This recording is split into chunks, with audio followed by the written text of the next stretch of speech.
Salut Olivier, je suis ravi de te recevoir dans Comptoir AI. Salut Nicolas, merci pour l'invitation.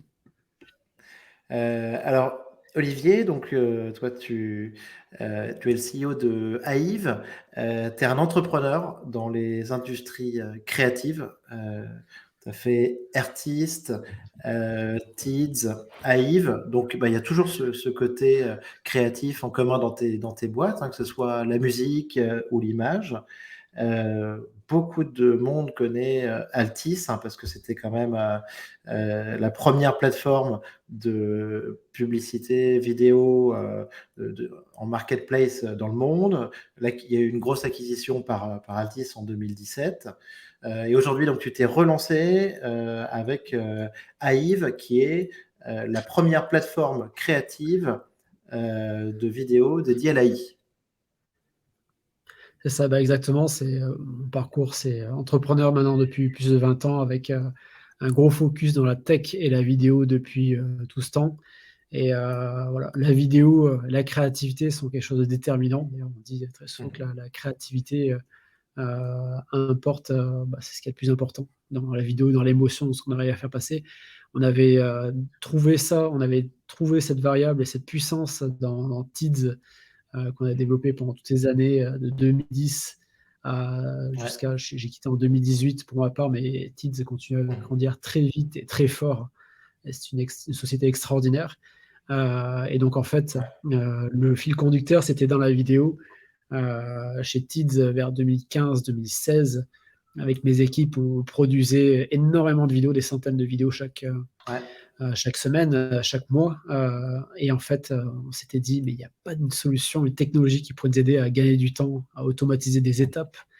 Et il n'y avait rien à l'époque. Donc en fait, c'est venu de là, cette idée d'inventer une solution qui puisse automatiser des étapes de post-production et à terme de production vidéo. Donc c'était un peu une vision, une idée, un rêve. Et les années passant, voyant l'intelligence artificielle se développer, et en reprenant contact avec Rudy Lelouch, qui est Mhm. aujourd'hui un cofondateur de Ave et qui on a lancé ensemble Tids en 2010, on s'est dit, OK, il y a quelque chose d'extraordinaire à faire. Donc, avec ma vision très créa et lui, sa vision très tech produit, on a Mhm. créé Ave, qui permet donc, qui est une intelligence artificielle créative, vidéo et audio, qui est capable d'analyser et de comprendre la vidéo mieux qu'un être humain, avec tous ces aspects image, son, voix, musique, tous les cadrages, etc. Et à Ouais. partir de là, d'automatiser plein d'étapes de mise au format, de post-prod, de création, complètement automatisé. Génial. Euh, ce que je sens en tout cas, c'est que t'es pas parti au hasard sur Hive, parce que donc tu avais vraiment ce constat, ce besoin de par ton expérience chez Teams. Là, c'est ça, Quand ça vient tu d'un parlais besoin et de on n'a pas eu le toutes les temps. vidéos que tu éditais, bien sûr. Mm. Et C'est alors, ça. et à quel moment est-ce que tu as pris conscience, quelle année en fait, pour ta prise de conscience des possibilités offertes par l'intelligence artificielle? 2017. 2017, 2017. le machine learning existait depuis longtemps et au niveau deep learning, il commençait à y avoir des choses, vraiment des use cases significatifs en termes de la manière dont l'IA pouvait servir d'assistant Mhm. pour plein de tâches répétitives. Également, il y avait des premiers résultats en 2018 de Generative AI dans la génération de photos, des premières choses Ouais. en termes de génération de vidéos, des premières choses en termes de génération de texte et de voix. Déjà, j'en parlais à ce moment-là, en 2018, j'avais fait une keynote chez nos amis du Wagon, où Ouais. j'étais allé apprendre à coder d'ailleurs au passage pendant un batch, au batch 145 d'ailleurs. Bonjour l'équipe des fondateurs, Boris, etc. Donc, j'avais commencé à voir, c'était très intéressant et ma vision était que dans quelques années, une IA puisse automatiser de la génération de texte de manière très qualitative, la génération d'images, de vidéos. Et voilà, donc 5 ans plus tard, on y est. Parfait. Euh, avec Hive, vous avez levé des fonds aujourd'hui? Vous êtes combien dans l'équipe? Ouais, exactement, on a levé les fonds, donc en fait, pour faire l'histoire, on a avancé avec de nombreux business angels qui nous ont Mhm. accompagnés depuis le départ par rapport à notre vision. notre vision de ce marché et comment créer un leader pour toutes les industries, un leader avec une IA créative puissante. Donc, on a avancé avec des business angels. On a fait plusieurs tours exclusivement avec des business angels et voilà, certains très reconnus comme Renaud Visage, cofondateur d'Eventbrite, Pauline Duval du groupe Duval, cofondateur de Hugging Face, etc. etc. Donc, Ouais. de nombreux business angels, dont également récemment Jérôme Pessanti, le VP AI de Meta. Donc, de nombreux business angels qui nous accompagnent année après année pour construire ce géant. Aujourd'hui, Ave, on est 21 personnes, dont majoritairement des ingénieurs, des data scientists. Donc voilà, on est une société très tech, créative et très tech. Excellent. Alors, peut-être, avant de revenir sur Hive et la solution, Olivier, toi, donc, sur l'AI générative en ce moment, donc on n'arrête pas d'en parler depuis 3 mois. Qu'est-ce que tu en penses? Est-ce que tu penses que tu t'y intéressais déjà donc en 2017, mais d'où vient la rupture et d'où vient le fait que ça soit un des sujets du moment? En fait, ça devient le sujet du moment, car en fait, c'est accessible au grand public. En 2017-2018, il fallait avoir un PhD en mathématiques, ou être un vrai data scientist et y passer des heures pour arriver à paramétrer, se connecter, c'était compliqué. Aujourd'hui, tout le monde peut le faire, absolument tout le monde. Et c'est cette simplicité et cette rapidité qui fait que ça se démocratise. Et donc, le sujet n'est pas nouveau, et depuis longtemps, mais il grandit. Aujourd'hui, il est accessible. Aujourd'hui, ça accélère. Il y a quelques jours encore GPT-3, maintenant c'est GPT-4. Dans quelques mois, il y aura GPT-5, etc. Tout évolue, comme toute société technologique. Et donc, en fait, ça fait un grand boom parce que ça permet à beaucoup de monde de prendre conscience en fait que l'intelligence artificielle est capable d'aller très loin dans l'analyse, la compréhension, de la génération de contenu, et que ça peut être perturbant, surprenant, génial par rapport aux résultats. Donc, ça peut donner des idées d'un point de vue créatif, d'un point de vue génération de documents, génération d'images très pertinent. Donc, en fait, on se dit, quand on voit ces résultats, est-ce que c'est fait par un humain? Est-ce que c'est fait par une intelligence artificielle? Ouais, c'est perturbant. Certains choix même parfois peuvent être très surprenants.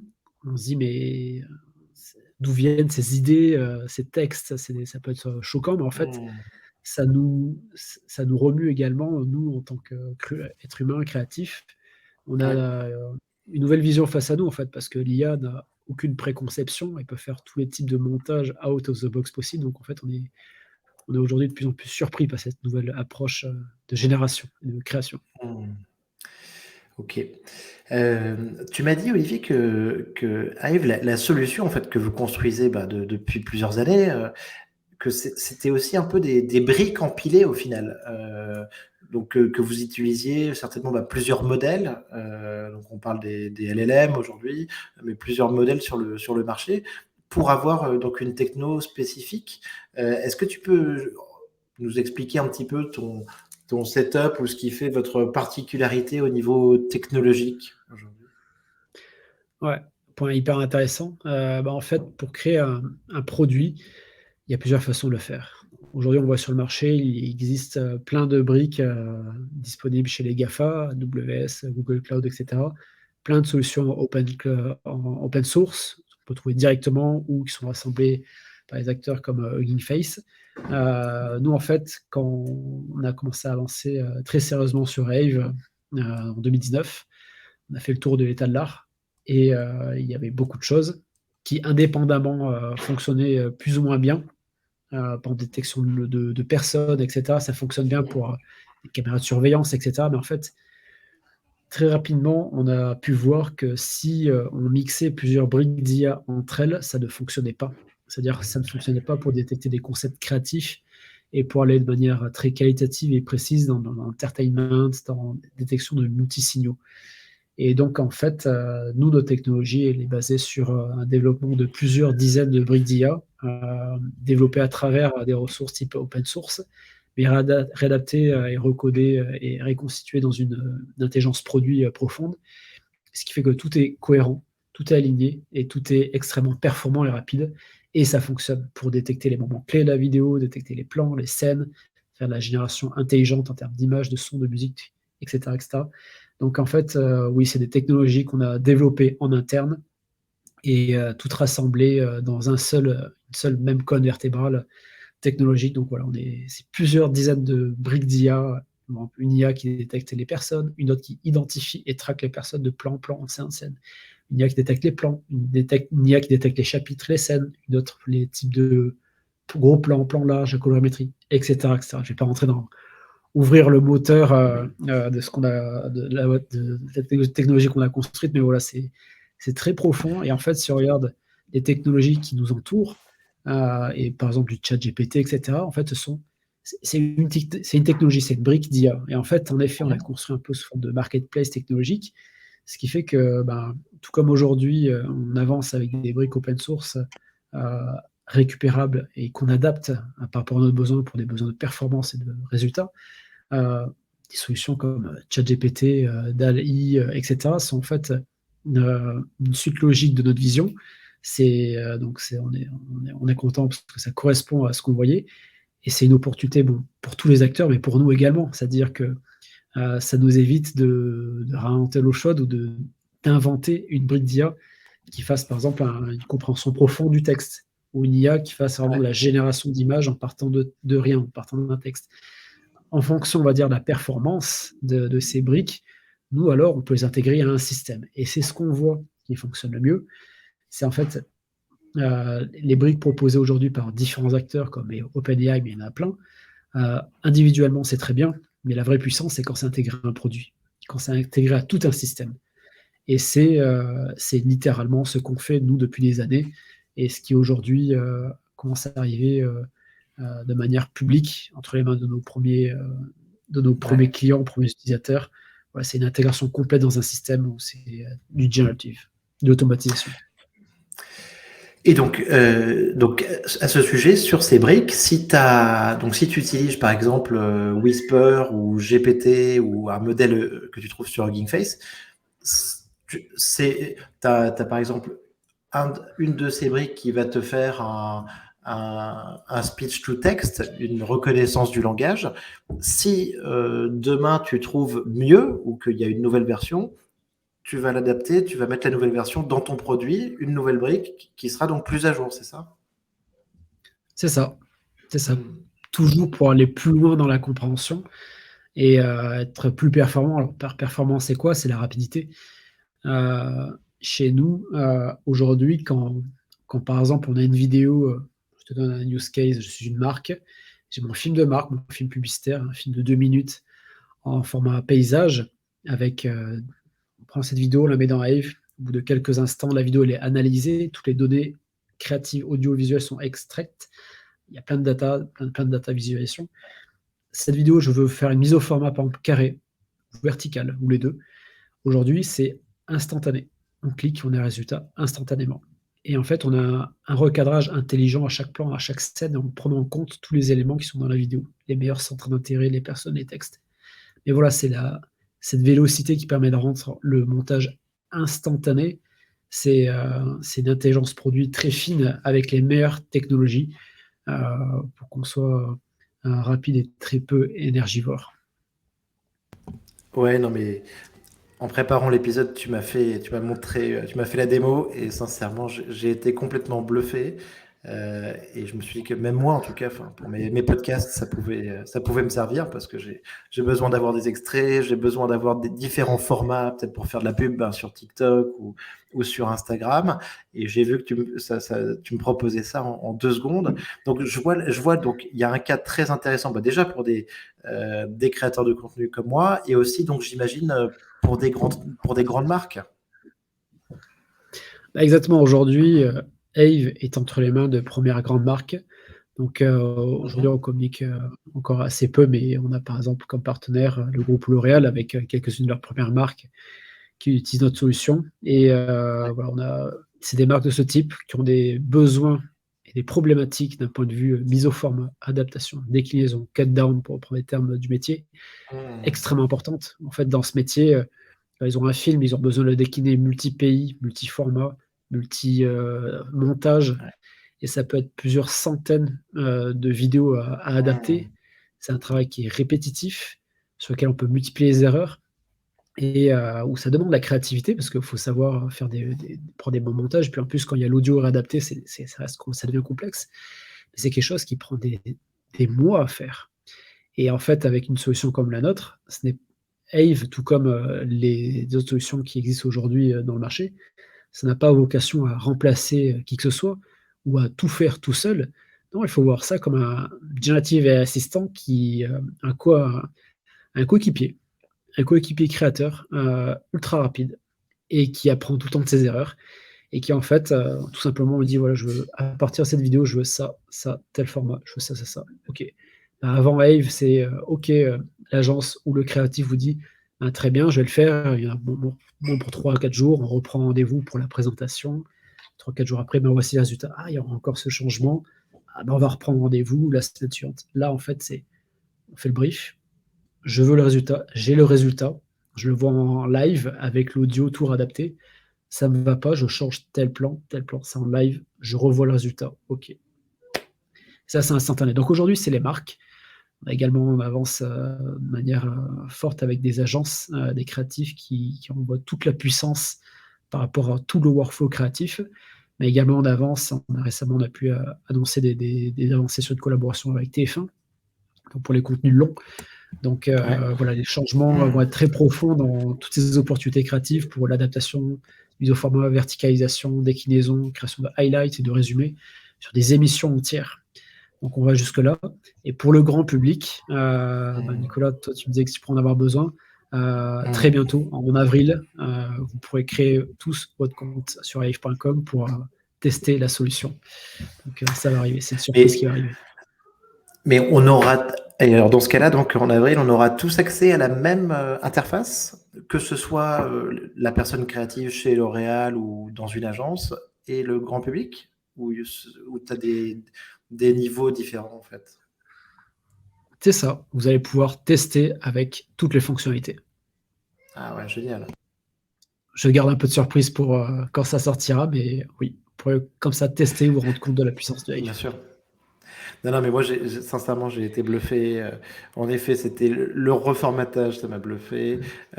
Quand tu arrivais à recentrer sur l'action, c'était dingue. Euh, les fonctionnalités de speech to text, de chapitrage aussi, je crois, tu m'as montré un petit peu. C'est ça. C'est vrai que c'est assez fou, hein, c'est assez fou. Ouais. Et je pense que en effet, ça doit permettre de gagner des heures et des heures.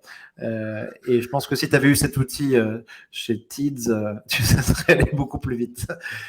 Et ben, en fait, voilà, ça aurait permis de maximiser, on va dire, l'impact. C'est-à-dire que ça aurait permis à l'époque, chez Tids, de mieux communiquer auprès, non pas d'une petite partie de nos clients, mais auprès de tous nos clients. Et de produire ces vidéos plus rapidement. Car en fait, c'est pas là pour remplacer des gens, c'est pour permettre vraiment de faire tout ce qu'on ne pouvait pas faire, parce qu'il y a des limitations humaines aujourd'hui qui, en fait, on fait des concessions par manque de temps, manque d'équipe, ben, on fait pas tout. Ou ce qu'on fait, mais en fait, c'est pas top parce que on a à peu près les mêmes vidéos qu'on diffuse partout, alors qu'il faut des vidéos adaptées dans chaque contexte, etc. Donc, ça va permettre de repousser ces limites humaines et d'avoir encore plus éclaté, parce qu'en fait, on dit à l'IA, fais-moi plusieurs propositions. L'IA vous fait ça en quelques secondes, en expliquant ses choix, parce qu'on a une IA qui explique les montages, les types de plans, etc. Tous les choix que vous voyez, euh, vous avez les résultats en live avec l'audio et vous pouvez tout éditer. Et moins de modifs sans avoir passé par Adobe, After Effects, Premiere. Voilà. Donc, ouais, Oui, donc toi, c'est assez cool créativement.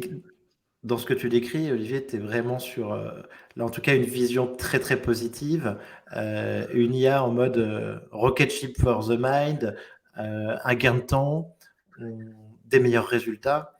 Euh, donc pour toi, en fait, c'est l'IA en tant que collaborateur, et donc c'est super.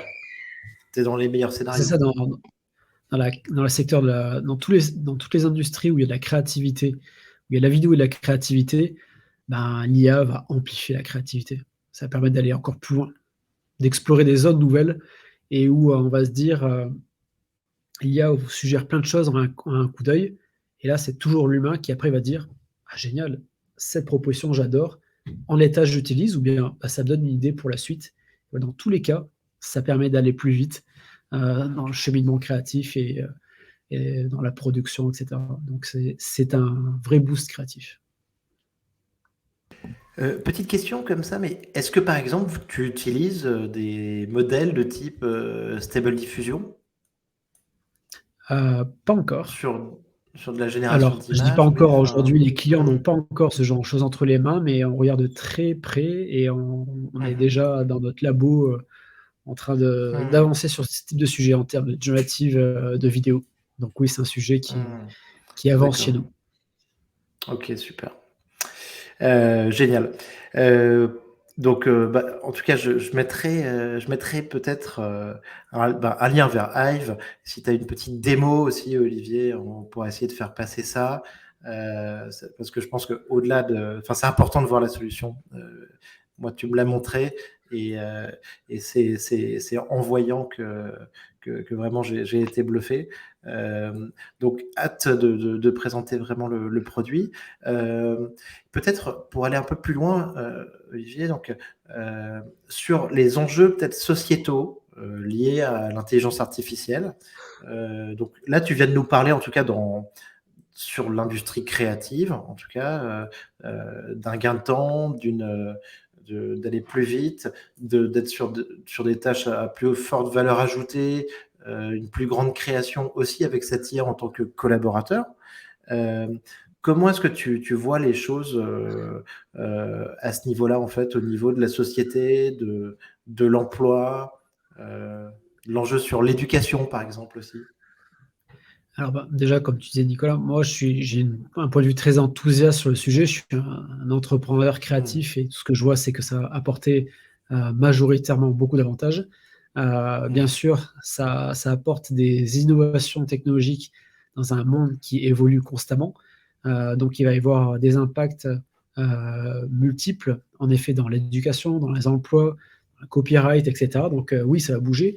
Si on prend par exemple d'un point de vue des emplois, l'IA crée de l'emploi non-stop. Alors, je ne parle pas des data scientists, mais on va aller encore plus loin parce qu'en fait, l'IA a besoin d'être entraînée. On a besoin de nous comprendre cette IA et voir et comprendre comment travailler ensemble. Donc, il va y avoir des nouveaux métiers qui vont se créer de plus en plus autour de l'enrichissement de l'IA et comment bien travailler hmm, avec elle. Et par industrie. C'est-à-dire qu'aujourd'hui, si on regarde des technologies comme Ave, aujourd'hui, on a une technologie globale générique de la compréhension de l'entertainment vidéo. À un moment donné, on pourrait avoir besoin de rentrer de manière très précise dans des compréhensions de clips de musique ou vraiment de documentaires. Et là, il pourrait y avoir alors un entraînement à apporter spécifique, hmm. mais avec des gens du métier. Donc, il pourrait y avoir Ouais. des nouveaux métiers qui pourraient se créer avec des experts de telle industrie qui pourraient alors collaborer avec l'IA pour permettre après à d'autres créatifs Hmm. de cette industrie d'aller encore plus vite. Donc, le Ouais. marché de l'emploi va évoluer, va progresser dans ce sens. Après, l'IA et son impact en fonction de certains marchés, certaines industries, il va y avoir des gains d'emploi, mais également des baisses d'emploi dans certaines industries. Moi, je suis dans la tech et dans l'entertainment vidéo. Dans notre industrie, ça va plus aller en montant. Dans certaines Hmm. industries, alors moi je suis moins expert, mais j'ai mon point de vue et je vois comment ça peut se dessiner. Dans certaines industries où c'est assez facilement répétable et facile à générer, par exemple la génération de texte ou la génération Ouais. d'images, etc. Dans certaines industries, il faudra être très très bon en tant que créatif, par exemple, ou copywriter pour garder son job ou pour Hmm. se faire une place pour avancer. C'est-à-dire que euh, par exemple aujourd'hui, une IA peut générer des dessins, des images, des illustrations, etc. Euh, Demain, même littéralement aujourd'hui, si on n'est pas un excellent illustrateur ou dessinateur, quelle sera alors votre place face à une IA qui instantanément peut faire des peintures, mixer des choses de manière assez dingue. Donc il y a certains métiers où il y aura besoin d'une exigence extrêmement forte. Mais par contre, là où il y aura toujours ce manque, et pendant encore un certain temps, c'est que l'IA n'a pas encore ce sens commun de l'être humain, cette expérience d'être humain, et qui fait toute la différence. Une IA peut générer 1000 versions, 1000 choses, très qualitative, mais après, c'est laquelle va être présentée à quelqu'un, laquelle va être présentée à une audience. Et là, il y a besoin de quelqu'un qui, avec sa sensibilité, fasse le bon choix et pour la présenter.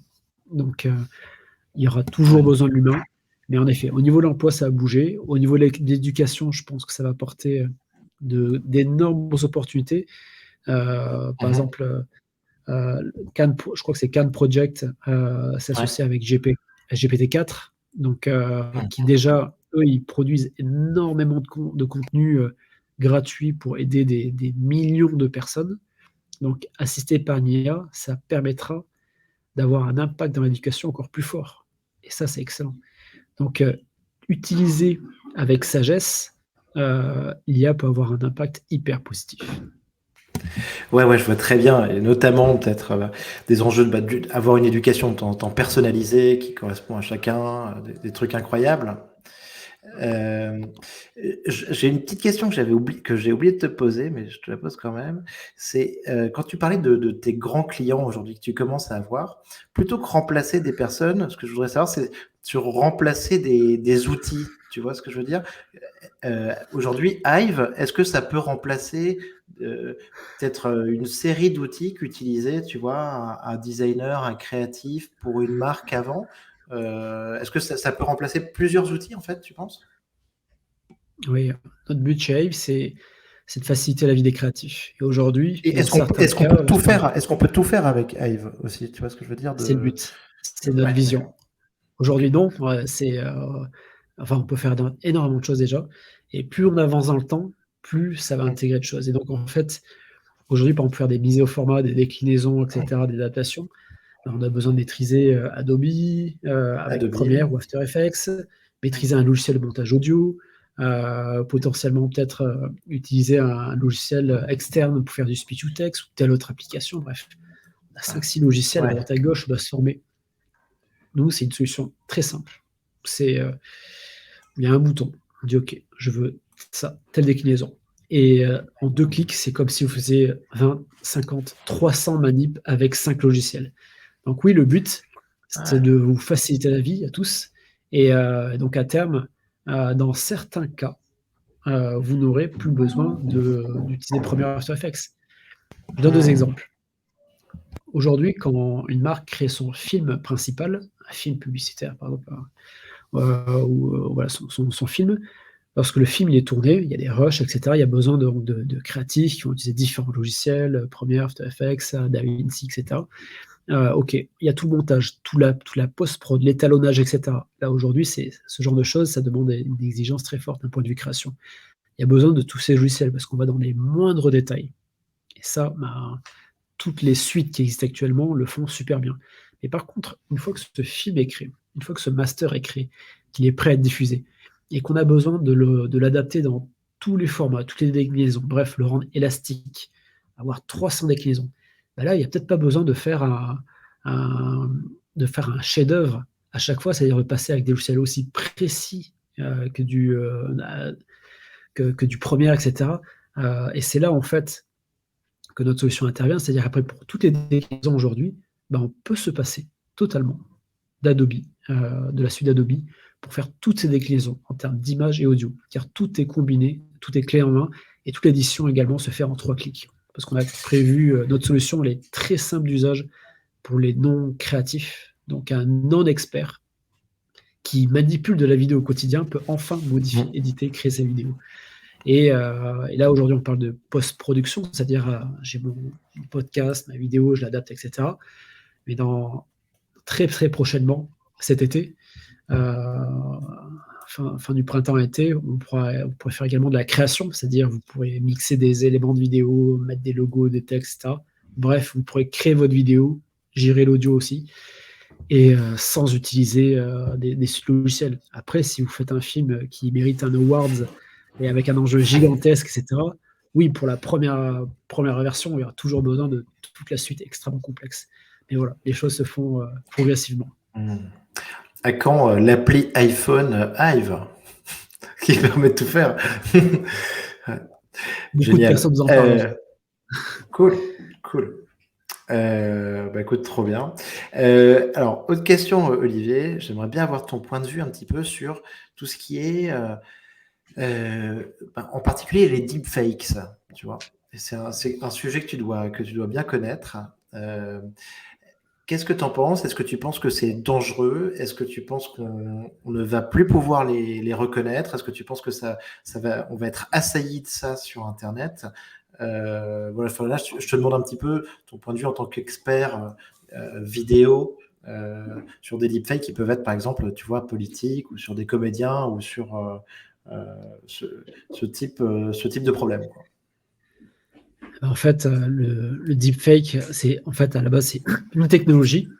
On peut remplacer des éléments. Là, on parle de visage principalement. La technologie en tant que telle, elle est géniale. Après, c'est qu'est-ce qu'on fait? Et c'est comme tout outil. Tout outil peut être utilisé pour un usage positif ou négatif. Donc, le deepfake, en fonction auprès de qui, enfin, entre quelles mains c'est, ça peut donner n'importe quel exemple. En effet, on connaît parce que c'est le sensationnel, ça fait beaucoup parler. Un deepfake mal utilisé, ou enfin provocateur, voilà, comme on a tous vu, ça peut être un problème d'un point de vue politique, d'un point de vue détournement, etc. Ça peut être un problème. Mais par contre, le deepfake utilisé de manière bienveillante par des entreprises, par des professionnels qui veulent créer de la valeur, c'est extraordinaire. Aujourd'hui, il y a des scènes de films, on ne se rend pas compte, Ouais. mais c'est des doublures réadaptées avec l'acteur qui est remis. Voilà, c'est des usages qualitatifs. Donc, le deepfake On- on- s'améliorer de plus en plus. Et vraiment, ça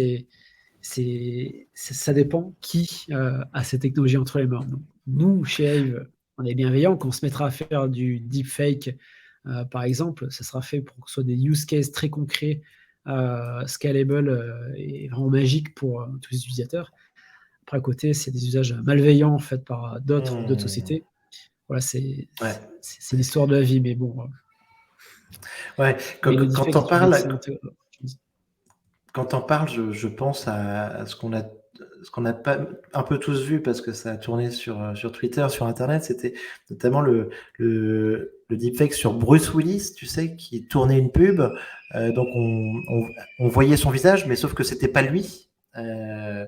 Et en fait, il a vendu son image pour une pub, pour un moment de pub dans lequel il y avait de l'acting. Euh, mais c'était pas lui. Ça, c'était quand même un exemple assez marrant, mais avec son accord, évidemment.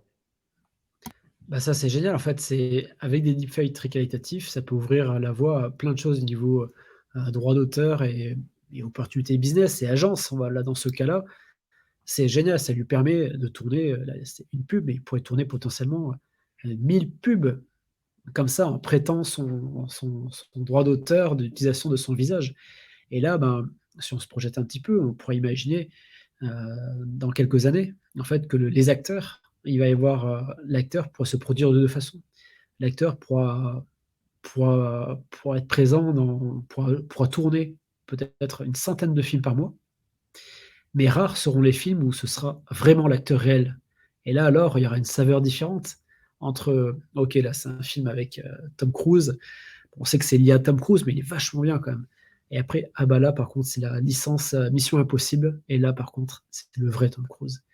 Et ça, c'est toute la Mm. saveur qui en ressort de l'authenticité. Ouais. Ouais, bien sûr. On va peut-être apprécier plus euh, cette authenticité et la vraie présence par la suite. Ouais. Et c'est ça, Euh, car en fait, cette authenticité, c'est quelle valeur on donne. Par exemple, aujourd'hui, l'IA peut générer des tableaux magnifiques. Mais étant donné que c'est généré par une IA, ça ne crée aucune émotion, voire peu. En fait, ça dépend du contexte. On va dire que certaines œuvres créées par des IA aujourd'hui, on les aurait sorties du contexte, on les aurait mis il y a quelques mois, quelques années, ou même maintenant, dans une galerie, voilà, exposée, voilà, une nouvelle œuvre faite par tel artiste extrêmement connu, voilà. Bah là, ça aurait suscité des émotions extraordinaires. Mais là, le fait que ce soit fait par une IA, c'est différent. Donc en fait, c'est l'histoire qu'il y a derrière. Parce qu'en fait, quand un artiste fait une œuvre, en fait, c'est pas, par exemple, qu'un point rouge au milieu d'une toile blanche. C'est cette histoire, avec, enfin, cet artiste, ce peintre, qui a toute une histoire, tout un vécu, et en fait, c'est tout ce que ça comporte. C'est pas qu'un point rouge sur une toile, c'est toute l'histoire, toutes les failles, toutes les brisures, toute la folie de cet artiste. Ben voilà, c'est ça. Et là, quand c'est une IA, bah, une IA, c'est neutre, on sait pas trop comment le définir, donc en fait, on sait pas comment apprécier cette œuvre et donc quelle émotion mettre.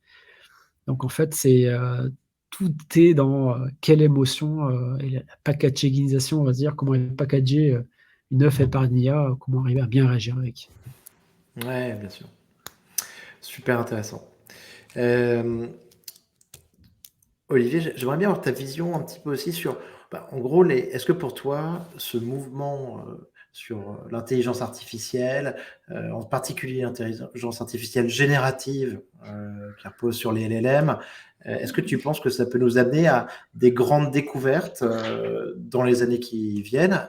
Et là, je te parle aussi d'industrie, de domaines extérieurs juste à la création, mais peut-être, tu vois, au niveau médical, scientifique, physique. Complètement. Là, aujourd'hui, avec tout ce qui se passe au niveau AGI, Artificial General Intelligence, ça ouvre vraiment des opportunités, des explorations complètement nouvelles. Donc ça remet un peu les compteurs à zéro sur certaines choses qui nous a pris des mois, des années à certaines personnes, où là maintenant on arrive à voir des choses quasiment identiques ou supérieures à des travaux qui ont pris des mois, des années. Donc là, c'est évident qu'il va y avoir des trouvailles des trouvailles intéressantes et qui vont faire avancer des métiers, des industries à tout niveau. Donc oui, ça va arriver. Des gens travaillent déjà dessus et donc on le voit par exemple, un exemple qui aujourd'hui fait parler d'eux. Pagnia, il fait des partenariats avec des nombreuses associations, fondations, organismes pour leur permettre d'avoir ce super outil entre les mains pour explorer de nouvelles pistes.